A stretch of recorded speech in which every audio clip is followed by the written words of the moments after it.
हे hello welcome back everyone. सो दोस्तों बात कुछ ऐसी है कि नेक्स्ट एप्लीकेशन की हम स्टार्ट करने वाले हैं आज के इस पर्टिकुलर लेक्चर में। ओके, जैसे कि आपको बताया कि गॉस लॉ के सारे एप्लीकेशन हमने ऑसम तरीके से देख लिए हैं। अब ये लास्ट का एप्लीकेशन हम देखने वाले हैं जिसमें हम बात करने वाले हैं electric field due to conducting non conducting spheres. अच्छा सर ठीक है, कंडक्टिंग में it may be a solid, it may be a hollow, non conducting है तो obviously and that is important. Questions आने के पूरे चांस बने रहते हैं दोस्तों। न्यूमेरिकल प्रॉब्लम अगर नहीं आती है तो ग्राफिकल प्रॉब्लम 100% पूछी जा सकती है। और आज के ही इस लेक्चर में एक और ऑसम सा कंसेप्ट में डिस्कस करने वाला हूँ, that is the cavity problem. जब हमारे पास एक नॉन कंडक्टिंग बॉडी होती है और उसके अंदर से कोई पर्टिकुलर कैविटी हम क्रिएट करते हैं, मतलब एक छोटा सा पार्ट उसका कट करके बाहर निकाल देते हैं, तो जो रिमेनिंग पोर्शन होता है उस कैविटी के अंदर कि किसी भी पॉइंट पर अगर इलेक्ट्रिक फील्ड पूछेगा तो कैसे कैलकुलेट करना है और उसका वेरिएशन किस तरीके से होगा।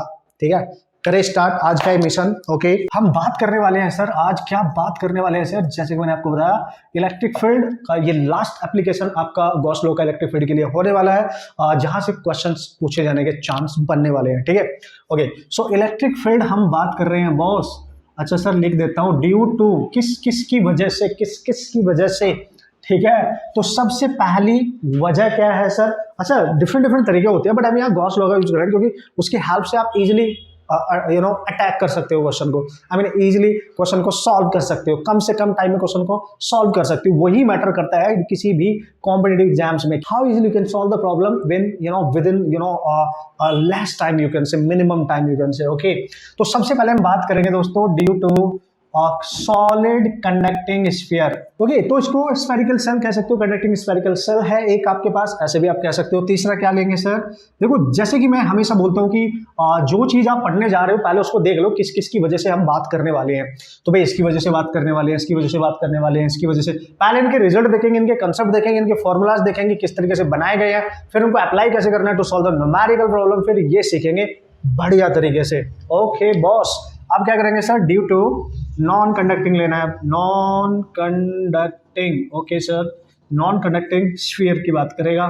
ठीक है, नॉन कंडक्टिंग स्फीयर, देखो भाई ये थोड़ा सा अजीब बना दिया मैंने इसको, तो इसको आप लिखेंगे sphere. Okay sir, so here we go, this is your sphere. ठीक है सर। अच्छा पहले इनकी बात करेंगे, बाकी जो चीजें होंगी वो फिर बाद में देखते हैं। ठीक है, तो वन बाय वन बात करने वाले हैं हम सॉलिड कंडक्टिंग स्फीयर। अच्छा एक चीज यहीं पे बता देता हूं, इन दोनों के लिए जो रिजल्ट आएंगे वो सेम आएंगे। ठीक है, इन दोनों के जो रिजल्ट होंगे वो सेम होने वाले हैं, यानी electric field due to solid conducting sphere, electric field due to hollow conducting sphere. इनके रिजल्ट सेम होने का मतलब all the results will be same as well as graph. इनके जो ग्राफ आएंगे वो भी सेम होंगे।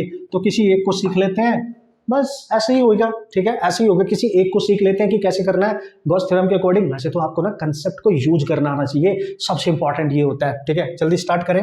तो सबसे पहले इसको देखेंगे और ये सेम सेम लिख देंगे। ठीक है, उसका ग्राफ सेम सेम बना देंगे, फिर हम सारा फोकस करेंगे इथे। ओके भाई लोग, दो देख लेते हैं जल्दी से कंसेप्ट क्या है और how to apply this concept to solve the problem, ये भी चेक करेंगे। पहले सारे फील्ड इस पर्टिकुलर कैटेगरी का जो फील्ड है वो किस तरीके से रिएक्ट कर रहा है, एक्ट कर रहा है, उसको कैसे कैलकुलेट कर सकते हैं हम, कैसे याद रख सकते हो, इस सारी बातों का आपने डिस्कशन करना है। देखो मैंने लिख दिया electric field. Okay sir, electric field due to solid conducting sphere.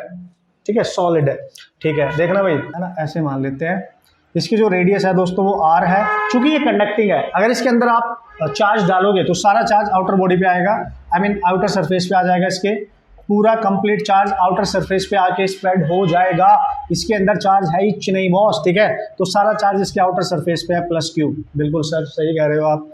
ठीक है, तो क्या करने वाले हो सर, तो यार देखो जैसे कि हमने ग्रेविटेशन में भी किए थे बहुत सारी चीजें, वहां पे भी इलेक्ट्रिक फील्ड इंटेंसिटी निकाली थी, है ना, वहां पे भी हमने निकाली थी। यहाँ इलेक्ट्रिक फील्ड बोल रहा हूँ यार, ग्रेविटेशनल फील्ड इंटेंसिटी वहां पे हमने कैलकुलेट करी थी, यहाँ पे हम इलेक्ट्रिक फील्ड इंटेंसिटी निकाल रहे हैं इस स्फीयर की वजह से। तो अब हम क्या करने वाले हैं सर, यहां से ठीक है इंटरनल पॉइंट की बात करेंगे, सरफेस की बात करेंगे और इसके किसी आउटसाइड पॉइंट की बात करेंगे। वही सब कुछ वही चलेगा बॉस। जब आप किसी इंटरनल पॉइंट की बात करोगी, सेंटर से डिस्टेंस लेनी है, ध्यान रखेंगे सेंटर से इस पॉइंट की डिस्टेंस। लेट्स सी गाइस, ये पॉइंट है P1, ठीक है, और इसकी डिस्टेंस है यहाँ से R। तो आप देख सकते हो इससे कितना, इस पॉइंट से यहाँ से कितना इलेक्ट्रिक फील्ड आउटवर्ड आएगा, बाहर को आएगा, उसको देखने के लिए यहाँ पे एक गॉसियन सरफेस बना दो। ये देखो बना दिया, ये गॉसियन सरफेस आपने बना दिया है। थोड़ा सा समझाने की कोशिश करूंगा मैं कि क्या चल के आ रहा है। ठीक है, अब आपने देखा यहां से कि इसके अंदर इस गॉसियन सरफेस के अंदर कोई चार्ज नहीं है। जब यहाँ कोई चार्ज है ही नहीं इसके इनसाइड, तो इसका मतलब यहाँ से कोई फील्ड बाहर नहीं निकलेगा। तो आप बता सकते हो इंटरनल पॉइंट पे हर पॉइंट पे इलेक्ट्रिक फील्ड जीरो होगा। सॉल्व करने की जरूरत नहीं है। कैसे सर, मतलब क्या बात कर रहे हो आप, देख लो। अगर आप यहाँ इस इंटरनल पॉइंट के लिए eight the point P1 which is R is less than capital R, कैसे पता चलेगा? जब उस पॉइंट के सेंटर से जो डिस्टेंस होगी R, वो रेडियस से, उस स्फीयर की रेडियस से कम होगी, मतलब वो इंटरनल पॉइंट है। तो इस केस के लिए अंदर जो इनसाइड जो चार्ज होगा गॉस थ्योरम के अकॉर्डिंग वो है ही नहीं। इसमें चार्ज थोड़ा ही है, सारा चार्ज इसके आउटर सरफेस पे है। समझ रहे हो आप? पूरा चार्ज आउटर सरफेस पे है। तो याद करो Gauss theorem, EDA cos theta is equal to Q enclose over epsilon naught. तो ये तो जीरो ही है, अंदर चार्ज ही नहीं है। तो यहाँ से जब इलेक्ट्रिक फील्ड निकालोगे तो वो जीरो ही आएगा। तो कंडक्टिंग सॉलिड स्फीयर के अंदर के किसी भी पॉइंट पे इलेक्ट्रिक फील्ड हमेशा जीरो होगा। ठीक है, हमेशा ध्यान रखना। अब वो पॉइंट यहाँ हो, यहाँ हो, यहाँ हो, इसके अंदर कहीं भी हो, कहीं सरफेस से आपको छोड़ के इसके इंटरनल हर पॉइंट पे इलेक्ट्रिक फील्ड जीरो होना है, क्योंकि अंदर चार्ज ही नहीं है, सारा चार्ज बाहर है। और ये हमने गॉस थ्योरम के अकॉर्डिंग भी देख लिया है। ठीक है, ठीक है, ये ई जो भी आएगा यार जीरो ही आएगा, एरिया वेरिया कुछ भी पुट करते रहो। ठीक है, ओके सर। अगर ये पॉइंट आप आउटसाइड ले गए, यहाँ पे P2 पॉइंट है आउटसाइड, ठीक है, तो आप देखो सेंटर से जो डिस्टेंस है ये रेडियस से ज्यादा हो चुकी है। अब इसको पॉइंट को मान के R डिस्टेंस जो है इसकी रेडियस का एक स्फीयर इसके अराउंड आप क्रिएट करो, एक स्फीयर। अब ये गॉसियन सरफेस है, ये कुछ वाहियात हो गया यहाँ पे। ठीक है, इस तरीके से। तो ये इंटरनल पॉइंट का फील्ड लिखा था मैंने जीरो। ठीक है, तो अब आप देख सकते हो ये जो स्फीयर आपको नजर आ रहा है बॉस, ये वाला स्फीयर जो नजर आ रहा है, ये वाला, ठीक है, तो यहां से बैठ के जब आप देखोगे ना, यहां से बैठ के देखो तो इसके अंदर आपको ये वाला पूरा चार्ज नजर आएगा। मतलब इससे बाहर, इस वाले सरफेस से बाहर जो फील्ड निकलेगा, हाँ यस, इस सरफेस से जो फील्ड लाइंस बाहर निकलेंगी वो किसकी वजह से रिस्पॉन्सिबल है? जो इसके अंदर का जितना भी चार्ज है, और उसके अंदर जो चार्ज नजर आएगा वही होगा जो एक्चुअली भी स्फीयर के ऊपर चार्ज है, दिस वन। तो इसके इनसाइड जो चार्ज है इस वाले स्फीयर के वो है +Q, उसी की वजह से फील्ड आएगा। ठीक है सर, उसी की वजह से फील्ड आएगा। मतलब यहां से आउटसाइड पॉइंट पे जो भी फील्ड बाहर निकलेगा उसको कैसे निकालेंगे हम? फिर से एक थ्योरम आप यूज कर सकते हो, देखो, integration EDA cos of theta is equal to Q inside divide by epsilon naught. E निकालना है आउटसाइड वाला, इंटीग्रेशन में आएगा DA cos थीटा क्या आ जाएगा? जीरो। क्यों सर? क्योंकि जब फील्ड इस सरफेस से बाहर निकलेगा तो उसका जो एरिया वेक्टर है वो भी बाहर को, और यहां से जो फील्ड निकल रहा है वो भी बाहर को। तो देखो अभी देखो ये सब कुछ सीख रखा है हमने, एरिया बाहर, इलेक्ट्रिक फील्ड वेक्टर भी बाहर, तो cos जीरो, और इसके अंदर जो चार्ज है वो टोटल चार्ज है जो पूरे स्फीयर पे है। ठीक है, वही एज इट इज। चलो भाई कोई बात नहीं, जब आप इसको सॉल्व करोगे सरफेस एरिया क्या होगा इस बड़े वाले का, इस बड़े वाले का सरफेस एरिया। ठीक है, क्योंकि इसी की बात कर रहे हैं ना, क्योंकि इसकी रेडियस है ये यहाँ से यहाँ तक जो डिस्टेंस दी है। ठीक है, तो E0 इंटू, जब ये इंटीग्रेशन करेंगे टोटल एरिया लेंगे 4πr², cos 0 1 हो गया तो Q बाई एप्सिलॉन नॉट आ गया। तो आउटसाइड पॉइंट पे इलेक्ट्रिक फील्ड आ गया, उसको नीचे ले आओ, डिवाइड में 4π एप्सिलॉन नॉट इंटू R²। याद करो यही होता था आउटसाइड, किसी भी पॉइंट पे ले लो, इस सर के सरफेस से बाहर पॉइंट यहाँ हो, यहाँ हो, यहाँ पे, हमेशा ये यूज करना है क्योंकि R इज द डिस्टेंस। तो दोस्तों आउटसाइड के किसी भी पॉइंट पर, आउटसाइड के किसी भी पॉइंट पे फील्ड हो गया KQ बाई R², क्योंकि 1/4π एप्सिलॉन तो K है ना, ये रहा। Where R is greater than R, ये तब वैलिड होगा। ये कब होगा? इंटरनल के लिए। ये कब होगा? आउटसाइड। आउटसाइड कोई भी पॉइंट होगा, मैं पहले प्रूफ करके बता रहा हूँ आपको, तो अपने रिजल्ट पे ध्यान देना लास्ट में, क्योंकि हर उसमें तो प्रूफ हम करेंगे नहीं। ठीक है, यहीं पे करेंगे। ठीक है, तो आप देख सकते हैं दोस्तों, देख सकते हैं इसके हर पॉइंट से इतना फील्ड, कहीं भी ले लो कोई भी एक पॉइंट इसके सरफेस पे इतना, क्योंकि इस पूरे चार्ज की वजह से आ रहा होगा ना। अब अगर आपसे कोई पूछे कि यार सर अगर इसके सरफेस पे ले लें हम पॉइंट, ये जैसे माना था मैंने यहाँ, तो ये डिस्टेंस देख लो बस कितनी हो जाएगी सरफेस पे। तो जब इस यहां से जो फील्ड निकलेगा इसी के सरफेस से, जो एक्चुअली में है, जो एक्चुअली में स्फीयर है, यहां से जो फील्ड निकलेगा वो भी तो टोटल Q की वजह से ही निकलेगा। और इसके सरफेस पे जो भी पॉइंट होगा, जैसे यहाँ पे पॉइंट है P3, ये डिस्टेंस इसकी रेडियस के इक्वल होगी। तो P3 at P3 point small r capital R के इक्वल है। तो ये पॉइंट यहां ना लेके अगर मैं यहां ले लूं, स्मॉल r की जगह कैपिटल R लिख दो, तो सरफेस पे फील्ड आ गया KQ बाई R का स्क्वायर। देखो ये कांस्टेंट है, मैक्सिमम एंड कांस्टेंट। ठीक है, मैक्सिमम एंड कांस्टेंट। ठीक है, R कांस्टेंट है, जो रेडियस है वो कांस्टेंट रहेगी, जो चार्ज है वो टोटल है, ये पहले से ही कांस्टेंट है। तो आप देख सकते हो दोस्तों 3 पॉइंट हमने ले लिए यहाँ पे। अंदर के किसी भी पॉइंट पे, सेंटर से लेके अंदर के किसी भी पॉइंट पे फील्ड क्या होगा सर? जीरो। बाहर के किसी भी पॉइंट पे अगर अर्थ के बाहर चले जाओ, जैसे मैं ऐसे बात कर रहा हूँ, जैसे स्फीयर के बाहर किसी भी पॉइंट पे ले लो, फील्ड हमेशा इस फॉर्मूले से निकालेंगे जहां पे स्मॉल आर डिस्टेंस है ना कि रेडियस डिस्टेंस है, ठीक है, उस पॉइंट के जो आउटसाइड होगा, ठीक है। और सरफेस पे तो ये कांस्टेंट कैपिटल आर पे डिपेंड करेगा, उसके रेडियस पे डिपेंड करेगा। ये है बस कहानी इसकी, ठीक है। अब देख लो जरा, ग्राफ बना लो, इधर ई है सर, इधर आर है, तो देख अंदर से लेके सरफेस तक जस्ट उससे पहले तक तो जीरो है, तो यहां से लेके यहां तक तो जीरो है, ये वाला ग्राफ ऐसे रहेगा। जैसे ही सरफेस पे जाओगे ये हो जाएगा और तुरंत ग्राफ ऊपर जाएगा और ये मैक्सिमम हो गया, ये सरफेस वाला है, के क्यू बाई आर स्क्वायर। बनाने का तरीका, जब इलेक्ट्रिक फील्ड जीरो है तो जो उसका ग्राफ की लाइन होगी वो आर वाली एक्सिस को टच करेगी, इसलिए इलेक्ट्रिक फील्ड जीरो है, मतलब ये इंटरनल पॉइंट वाला है, ठीक है। और जैसे आप बाहर आओगे तो आप देख सकते हो इलेक्ट्रिक फील्ड जो है वो इनवर्सली प्रोपोर्शनल है स्मॉल आर स्क्वायर के डिस्टेंस के, तो यहां से हाइपरबोलिकली ऐसे जाएगा। मतलब ये वाला जो ग्राफ है ये आउटसाइड वाला है, मतलब आर जब ग्रेटर देन है उसकी रेडियस से, ठीक है। और ये वाला जो है, ये वाला ये तब है जब ये पॉइंट, ये आर जो लेस देन है ये आर के इक्वल हो जाए, ये सरफेस वाला है। तो this is how you can draw the graph. Simply याद भी रखने, क्वेश्चन आते हैं, आपको समझ में आना चाहिए कि क्या किया मैंने, कैसे किया। बस पॉइंट क्या है, लास्ट में मैं नोट करके आपको लिखा भी दूंगा कि क्वेश्चंस करने के लिए कैसे यूज करोगे, वो भी जानकारी जरूरी है वो भी जानकारी जरूरी है। करना ऐसे ही चाहिए बॉस, करना ऐसे ही चाहिए। अब होलो स्फीयर के केस में आपने ये डिराइव नहीं करना, डायरेक्ट रिजल्ट पे फोकस करना है। कैसे, अभी बता रहा हूं ना, ऐसे, ठीक है। ओके, इसको जल्दी से देख लेते हैं।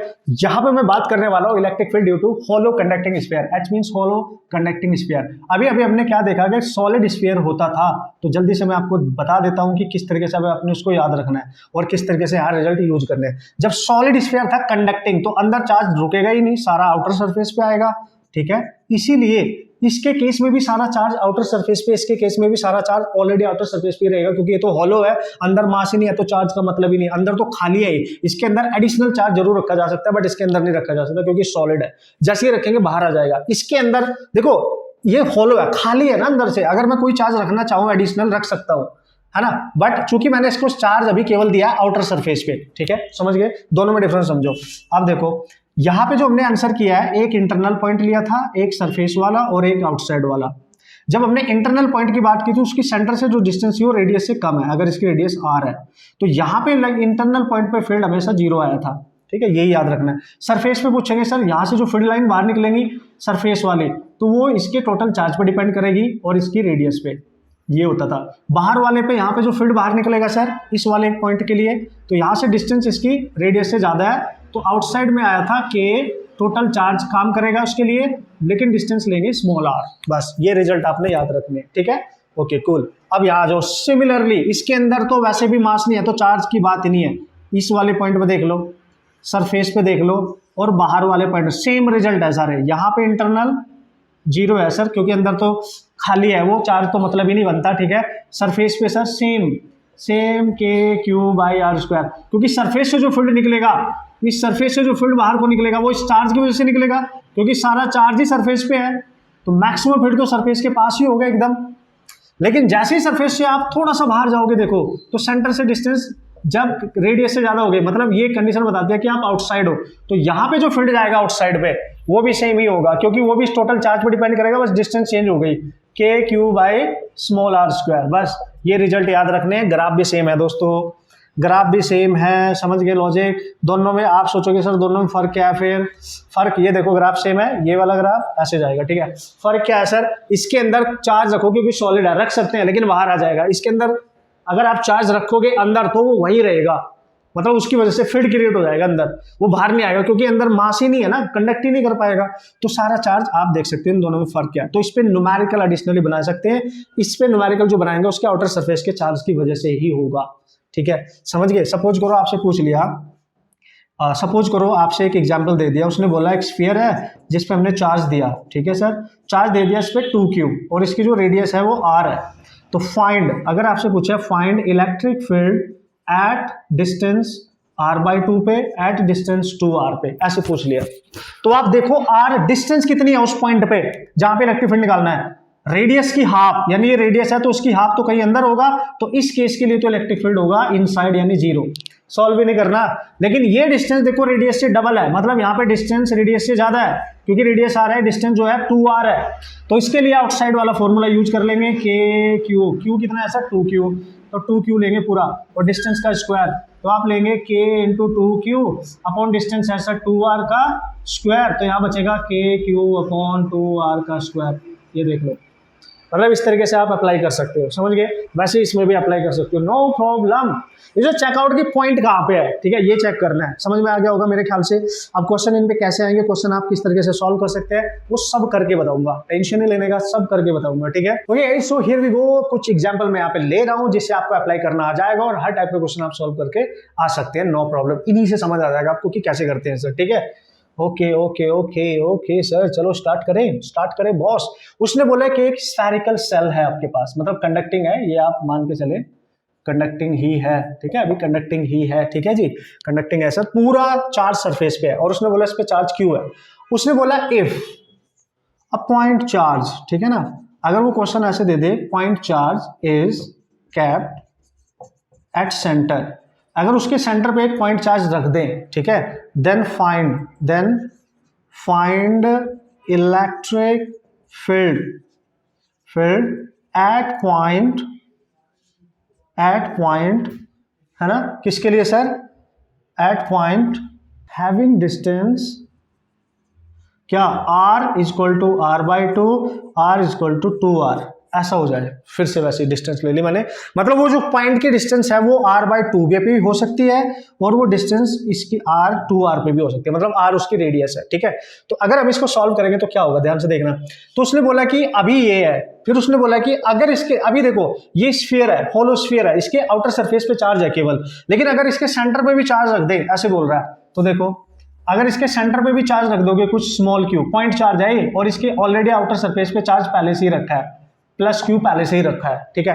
अब बोल रहा है अगर सेंटर पे चार्ज रख दूं तो बताओ एट डिस्टेंस r बाई 2, मतलब अगर इसकी टोटल रेडियस है r, तो उसकी r बाई 2 डिस्टेंस तो यहां कहीं अंदर होगी, ठीक है, मतलब यहां कोई पॉइंट होगा, लेट्स सी P1, तो इस पॉइंट P1 पे एट पॉइंट, ठीक है, P1 you have to calculate electric field, यहां पे इलेक्ट्रिक फील्ड निकालना है। देखना ये होलो स्फीयर है, अगर यहाँ चार्ज ना होता और अंदर के किसी पॉइंट पे इलेक्ट्रिक फील्ड पूछता तो जीरो होता, लेकिन अब इसके अंदर सेंटर पे एक पॉइंट चार्ज रखा है, तो इस पे जब इलेक्ट्रिक फील्ड निकालोगे, जो कि इससे कितनी दूर है, r बाई 2, ये तो इंटरनल पॉइंट है, यानी E1 जब निकालोगे ना, तो इस पे फील्ड कौन बनाएगा, देखो ये चार्ज है, इसको तो फील्ड होगा ना हर डायरेक्शन में, यहाँ पॉइंट चार्ज है ना भाई, इसको तो फील्ड इधर भी जा रहा होगा, ठीक है। तो हम निकालेंगे due to point charge plus due to sphere, hollow sphere, hollow sphere, ठीक है, जितने भी होंगे सब लेना है, ठीक है। पॉइंट की वजह से देखो, पॉइंट चार्ज का फील्ड क्या होता था, k q by r square, उसकी डिस्टेंस, चार्ज है q, डिस्टेंस कितनी है r square, plus hollow sphere, अगर इस पॉइंट की लोकेशन चेक करो, ये होलो स्फीयर के अंदर है, तो होलो स्फीयर की वजह से तो जीरो होगा, क्योंकि उसके तो अंदर है, ये पॉइंट होलो स्फीयर के तो अंदर है, तो उसका फील्ड तो जाएगा ही नहीं, क्योंकि प्लस चार्ज है, सारा फील्ड तो बाहर ही जाएगा, ठीक है, सारा फील्ड तो बाहर ही जाएगा, होलो स्फीयर का फील्ड तो बाहर ही जाएगा, ठीक है, अंदर है, बस ये चेक करना है उस पॉइंट की लोकेशन किसके लिए कहां पे है, उसके अकॉर्डिंग, ठीक है। अब ये आप कर सकते हो, के क्यू, आर की डिस्टेंस कितने रखे हैं सर, r बाई 2, तो r बाई 2 का स्क्वायर कर दो सर, तो 4kq by r square, this is your answer. मतलब इस पॉइंट पे जो अंदर है सेल के, केवल फील्ड पॉइंट चार्ज की वजह से होगा, स्फीयर की वजह से नहीं होगा, ऑब्वियस है, ठीक है। अब आते हैं नेक्स्ट, कहां पे सर, अब हम बात करेंगे एट, जब डिस्टेंस उस पॉइंट की 2r पे, यानी डबल होगी रेडियस की, मतलब ये वाला केस हो गया आउटसाइड वाला, देखो जब डिस्टेंस रेडियस से ज्यादा हो, आउटसाइड वाला, मतलब आउटसाइड वाला सर, मतलब इससे बाहर कहीं है पॉइंट, इससे बाहर ले लूं, यस, यहाँ पे ले लेते हैं, यहाँ है कहीं पॉइंट, ठीक है, यहाँ पे पॉइंट है, तो यहाँ से लेके ये जो डिस्टेंस है यहाँ इस पॉइंट की P2, यहाँ पे बताओ कितना फील्ड होगा, तो कोई टेंशन नहीं है बॉस, तो हम लिखेंगे इस पॉइंट पे फील्ड, 2 पॉइंट पे फील्ड, इस पे फील्ड आएगा due to point charge plus field due to hollow sphere.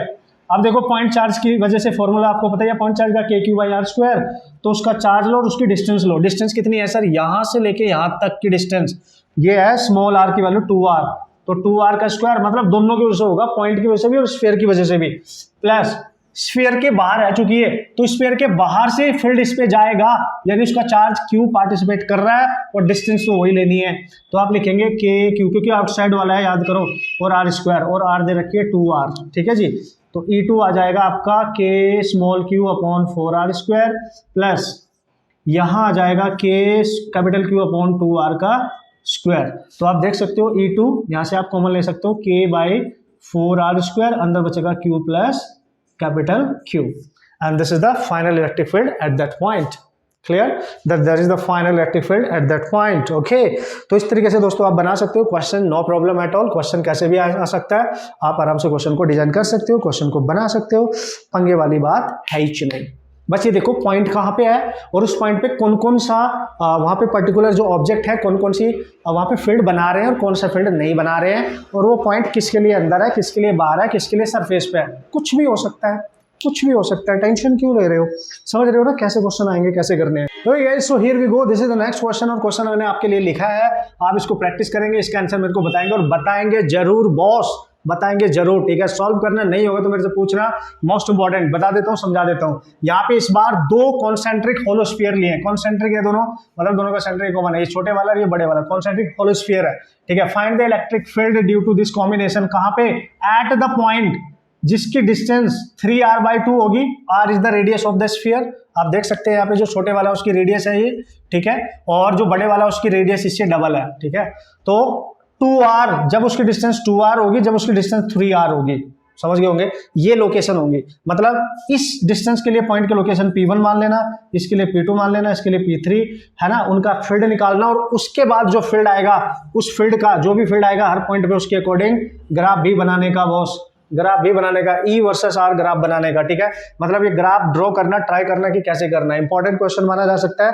आपको समझ में अगर कंसेप्ट आपको अप्लाई करने आ गया तो नो प्रॉब्लम, आप पढ़ सकते हैं, बना सकते हैं मस्त तरीके से, ठीक है।